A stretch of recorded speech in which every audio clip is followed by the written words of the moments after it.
Hey everyone, it's Charlie. It is May 15th, Friday, and the charade continues this week. And just real briefly, if you're a red stater, right winger, Republican, whatever, then get on board because you're supposed to hate Nancy Pelosi this week, and blame her and the Democrats for making our country less safe because they don't want. They don't want the American way. They want terror-loving terrorists to have their way in our country. So if you're a right-winger, get on board with that. If you're a left-winger, then this week you can hate Dick Cheney even more for going on TV and explaining why they did what they did to who they did it to.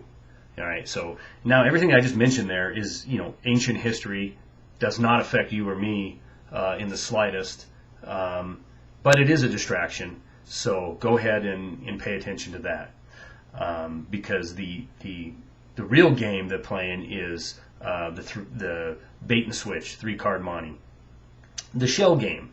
They don't want you to look under the shell that has the most important information that's going to affect you and your family, which is the economy.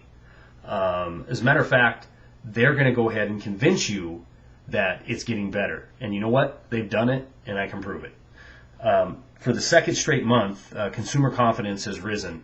It now sits at 67.7, which is about a % increase over last month, and last month was about the same over the previous month.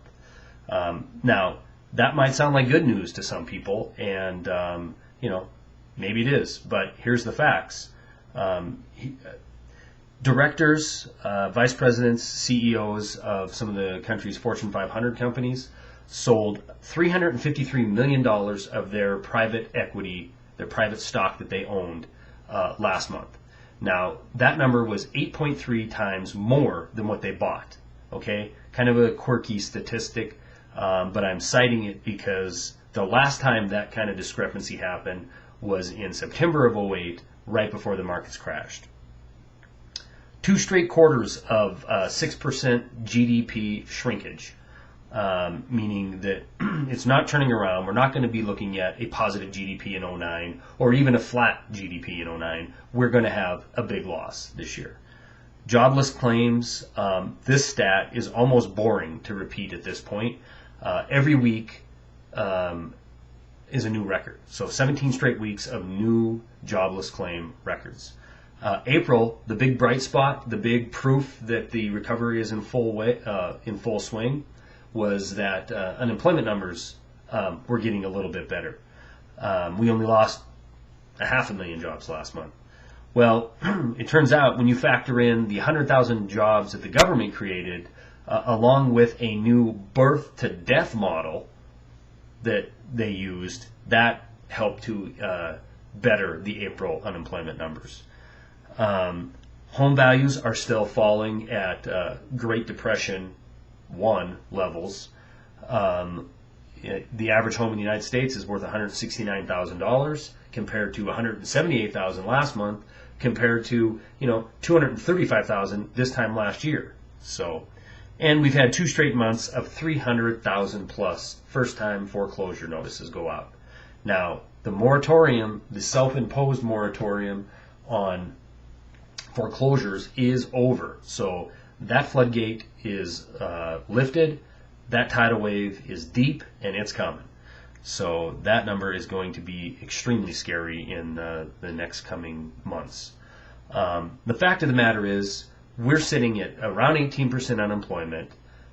We're sitting at in a country that has no industry. We have no sponge to soak up all these jobs. There's no sector that's healthy. You pick it, and it's in the tank. So numbers, they can whatever, they can dress these numbers up however they want. The fact of the matter is, things are bad, and they're getting worse.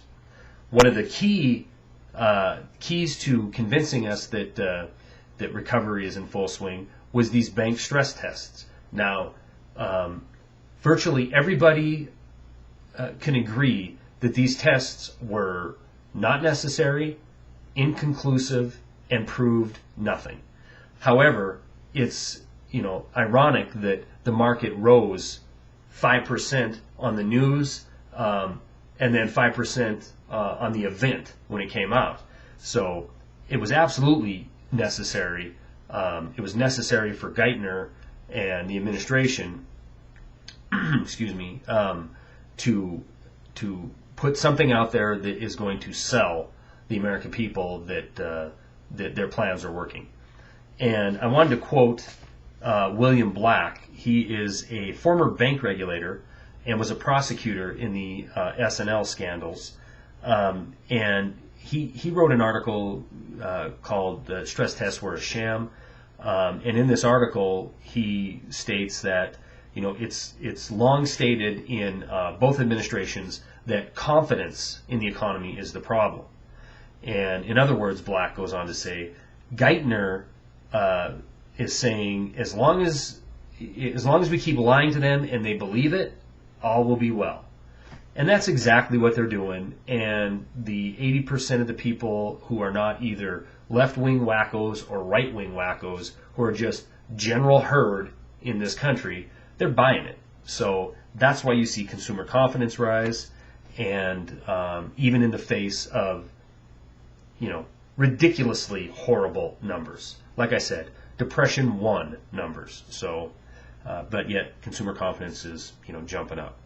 In a video today, CV1122 talked about ways to save money, and one of the last things she said was, most importantly, pay yourself first before you pay your bills. And I think that's a excellent point. So much so I want to reiterate it.